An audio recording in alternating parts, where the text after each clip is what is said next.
This is the Brewers POSTCAST, your instant game reaction for the Milwaukee Brewers. Part of the Locked On Podcast Network. Your team every day. Well, it certainly feels like the good vibes in Milwaukee are slowly beginning to fade away after back-to-back losses to the Marlins. This one tonight by a final score of 7-4. Hello, everyone, and welcome into the Locked On Brewers POSTCAST. My name is Brandon Snide. You can follow me over on X at Brandon_Snide and follow all of my work at WTMJ.com, where I cover all of our Wisconsin sports teams. Thank you, as always, for making Locked On Brewers part of your day each and every day. Remember, we are free and available wherever you get your audio podcasts: Apple, Google, Spotify, all those terrific apps, as well as over on YouTube. Just go to that search bar, type in Locked On Brewers, hit that subscribe button, hit that notification bell, get notified when we go live, and do me a favor if you could, hit the thumbs up button, like our videos, drop a comment, drop a thought. Everything on the program is welcome tonight. I'm assuming there's going to be a lot of frustrated Brewers fans who are already lined up in the chat. We'll get to all of your thoughts, your reactions, as the offense once again goes quiet. Not the best start out of Jose Quintana, who was on the mound for the Brewers, and a pesky, annoying Marlins team, especially at the plate. We'll dive into some of that as the show rolls on. Let's get into your scoring summary tonight. The Brewers do lose 7-4, dropping to 61-43 now on the year, 33-19 at home.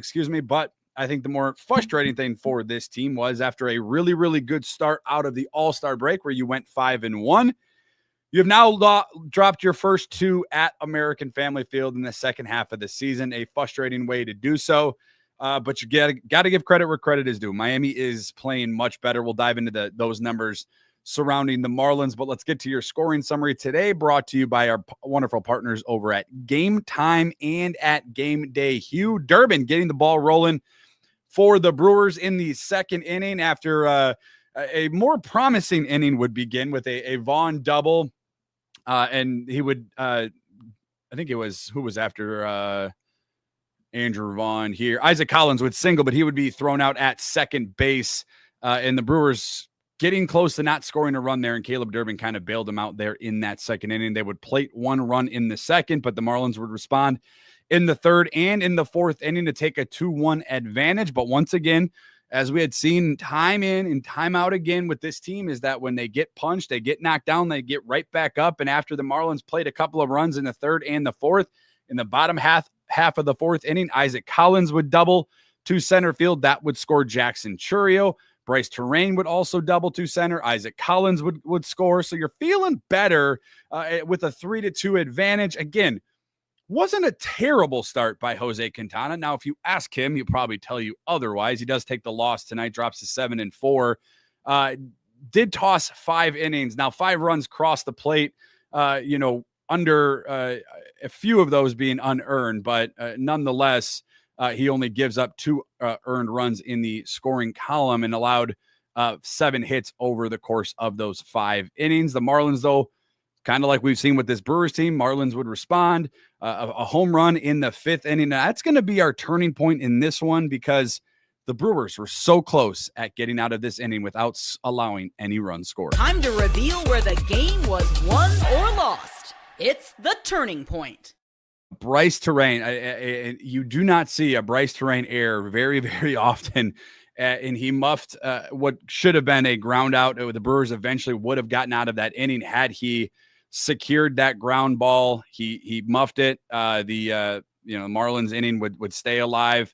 Hernandez with a home run to left center, an absolute no doubter. That would plate 3 runs. That would give the Marlins the 5-3 advantage. Then Myers with a home run for Miami in the bottom or top half of the 6th inning, a 2-run shot. That would give the Marlins a 7-3 advantage. And if you were watching any part of this game, or maybe listening on the radio, or kind of paying attention to the box score, it just wasn't going the Brewers' way this evening. Nothing really seemed to go their way, even when things started to, as we saw there in the bottom half of the 4th inning. The Miami Marlins would quickly respond.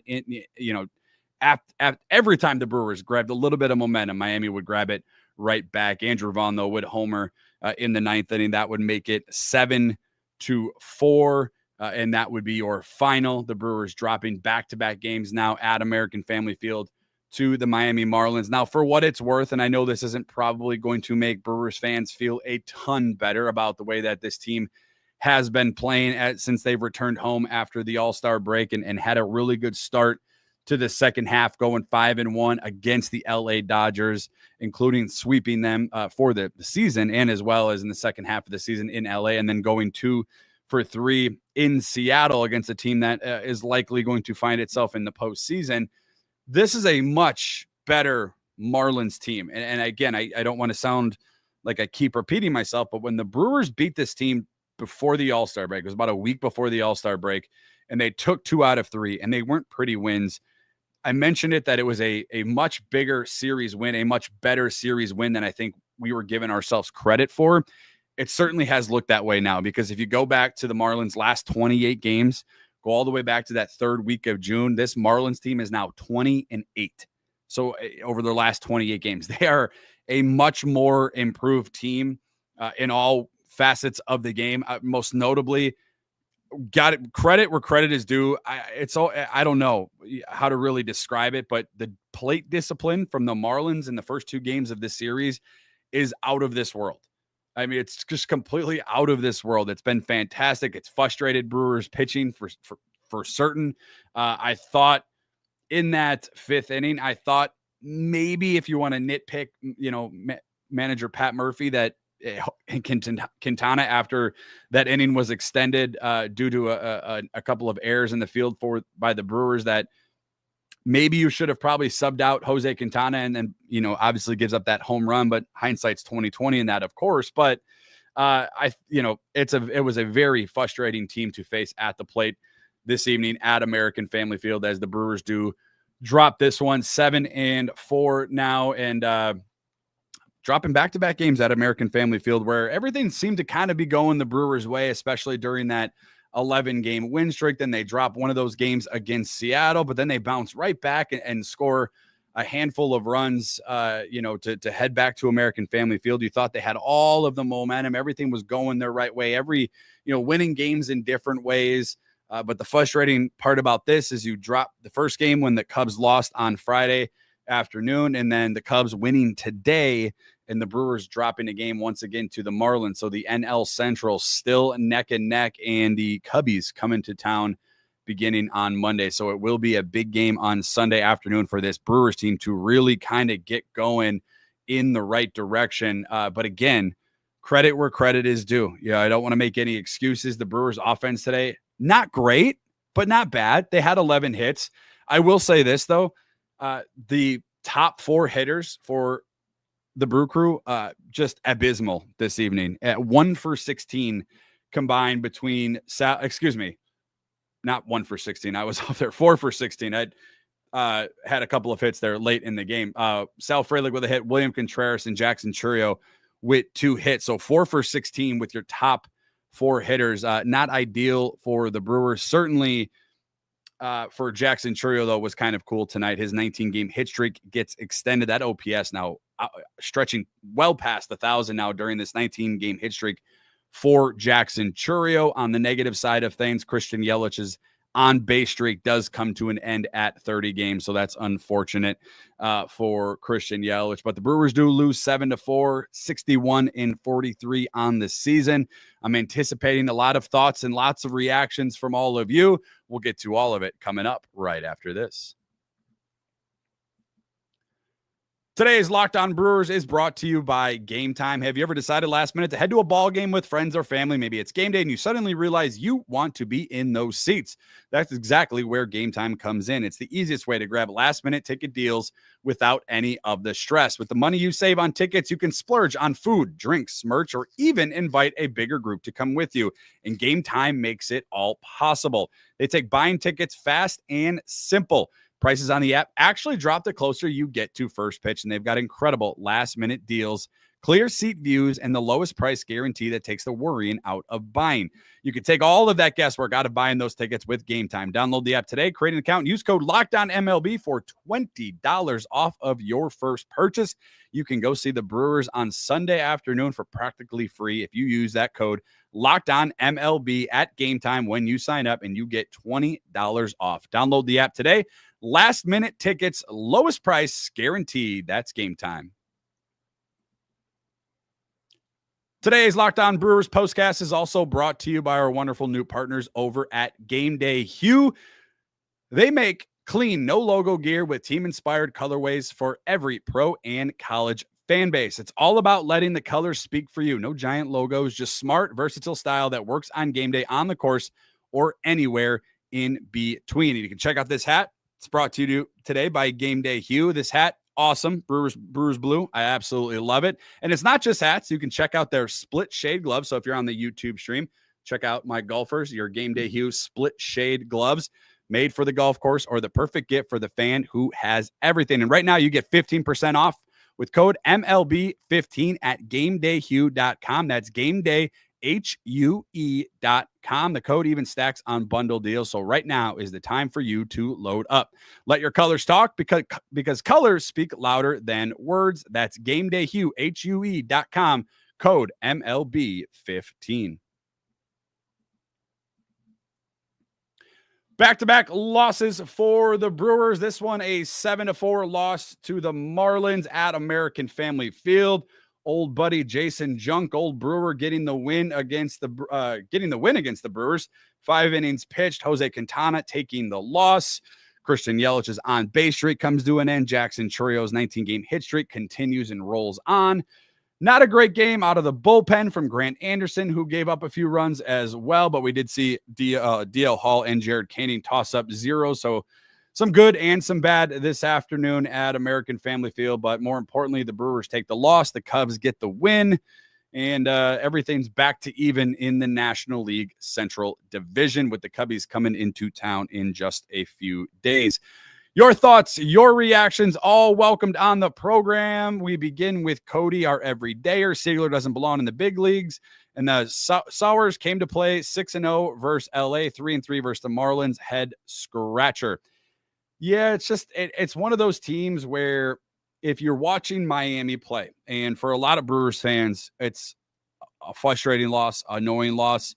I look at this Marlins team and it kind of reminds me a little bit of this Brewers team, right? Like, no household names necessarily, that are going to come out there and wow you or drive fans to the seats. No offense to anybody on Miami, but they're going to take their pitches. They're going to take their walks.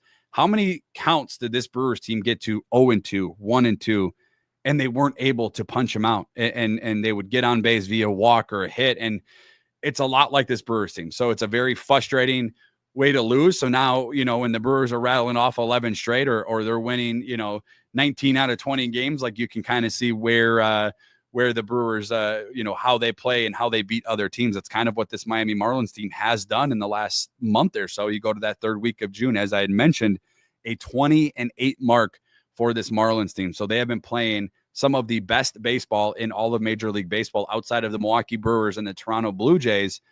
Miami Marlins are right there. So it is certainly a frustrating way to lose as you drop, 2 in a row now, and you're looking to avoid the sweep on Sunday, as Steven is back to remind everybody.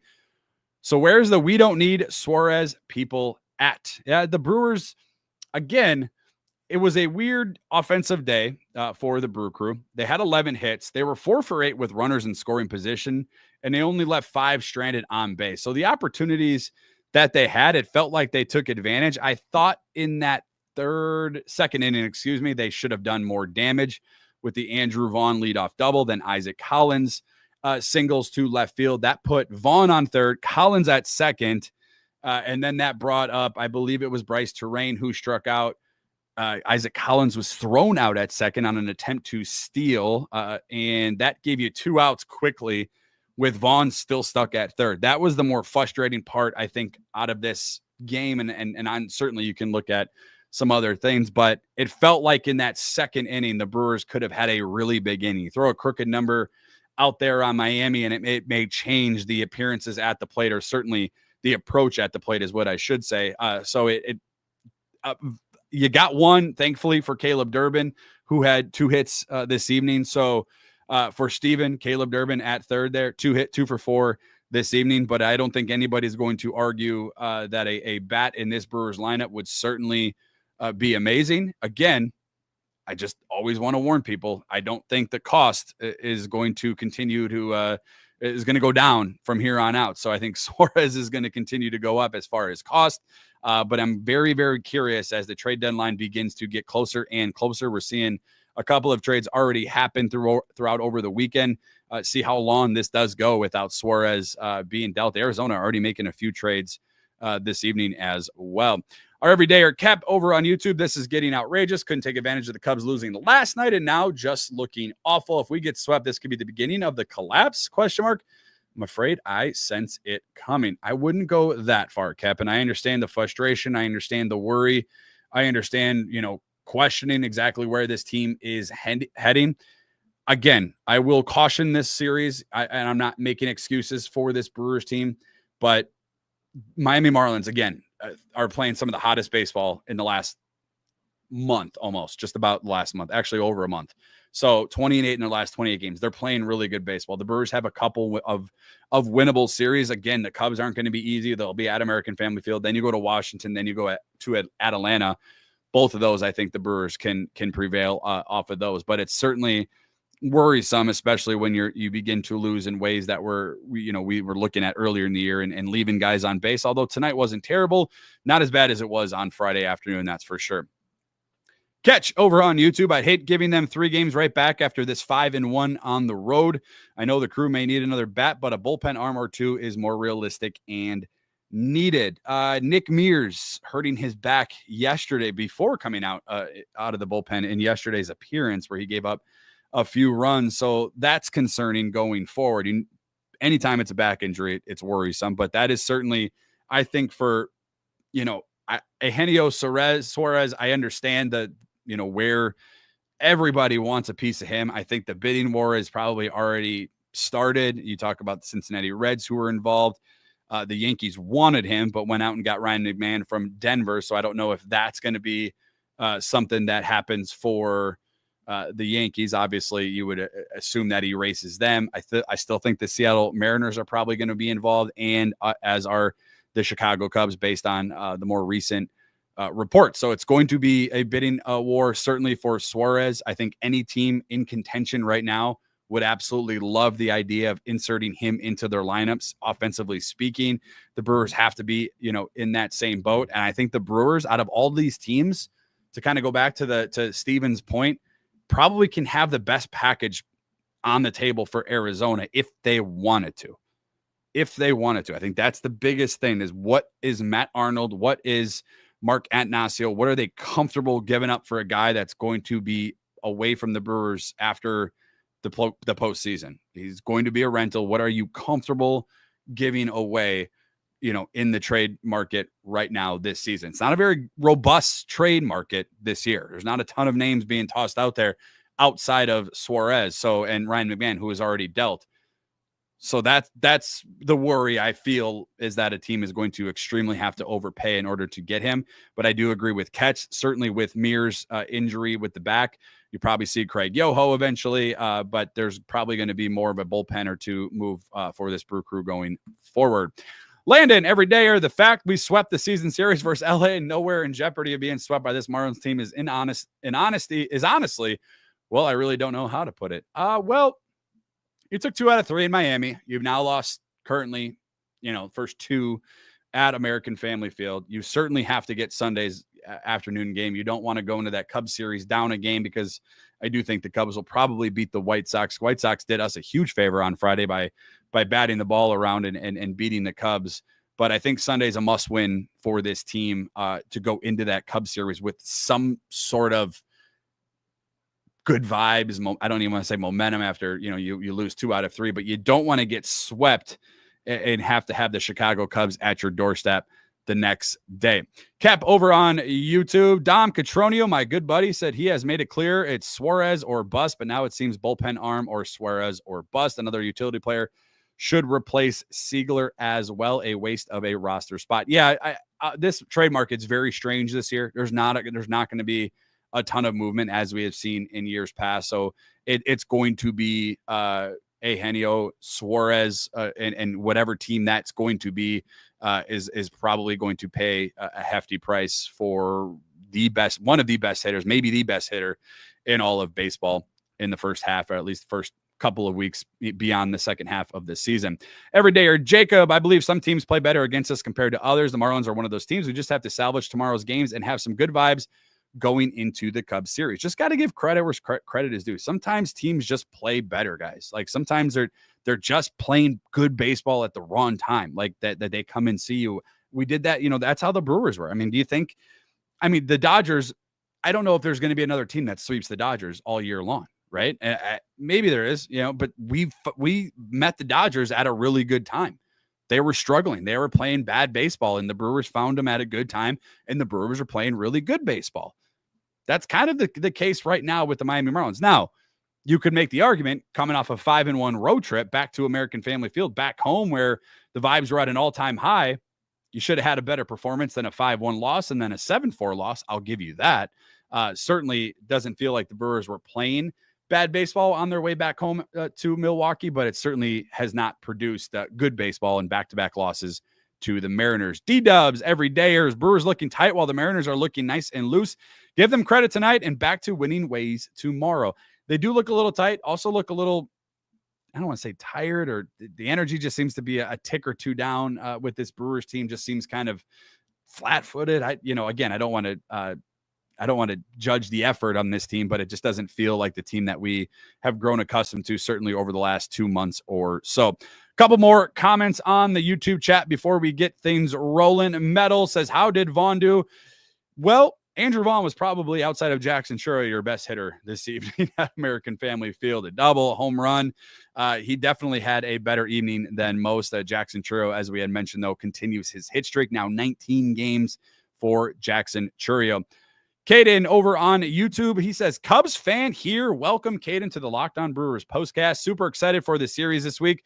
Your guys' rotation is nasty. Yeah, absolutely. And hat tip to you as well. You guys are playing some fantastic baseball as well. I think both of these teams just make for really, really good drama and TV and whatnot. It's going to be interesting. Certainly the Cubs offense meets the Brewers pitching and their defense, so it should be a good series.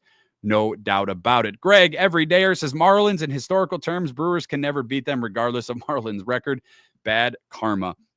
It's just one of those teams that whatever it is, the Brewers just have a weird time against, whether it's in Miami, and I know they took 2 out of 3. It was a very clunky series and that 2 out of 3 game. I mean, the Brewers, it was not pretty baseball, but you salvaged 2 out of 3.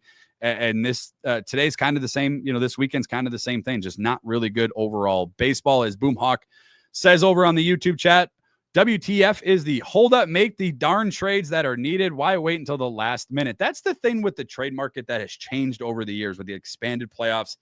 Teams are just waiting until the last minute. They are waiting and last minute to make those trades because it's clear now and obvious that the Arizona Diamondbacks have given up, but some teams still think they're in it to the very last minute. So it's going to be later and later as the trade deadline nears that we probably see some of the bigger trades. Now, some trades have already commenced. The Colorado Rockies clearly out of things. So giving up on Ryan McMahon and sending him to New York is obvious. That the Arizona Diamondbacks shipping off Josh Naylor to Seattle. So moves are certainly being made, and I think we'll see more. Probably what's going to be interesting, it goes to that Cubs series. 2 teams, the Milwaukee Brewers and the Chicago Cubs, both involved in the trade market, or at least we believe they are, couldn't make big moves during that series. And how great would that be for that series? Well, how different does it feel in that series if one of these teams lands Suarez on their roster? Now, obviously, he might not play in that series if he gets traded during that series, but the energy and the vibe certainly will be there as these two teams tied atop the NL Central after the Cubs win and the Brewers lose this evening at American Family Field 7-4. Hopefully we got a win to talk about tomorrow. My thanks, as always, to each and every one of you. Thank you for making Locked On Brewers part of your day. Remember, we are free and available wherever you get audio podcasts: Apple, Google, Spotify, and all those tons of terrific other podcast apps, as well as over on YouTube. You can get everything on YouTube. You can get myself, you can get my guy Chuck Freeman on the Daily Locked On Brewers podcast. Just go to that search bar, type in Locked On Brewers. If you're watching now, hit that subscribe button, hit that thumbs up button, drop a comment. We get to all of it. We read all of it. And I, once again, cannot thank each and every one of you for always tuning in and making Locked On Brewers part of your day. My name is Brandon Snide. You can follow me on social media at X, formerly Twitter, at Brandon_Snide. And once again, win, lose, or draw. Hopefully we got a win to talk about tomorrow. We'll talk about this series, wrap things up on Sunday afternoon. But win, lose, or draw, it is always, no matter what, let's go Brewers. Thanks, everyone. Have a good one.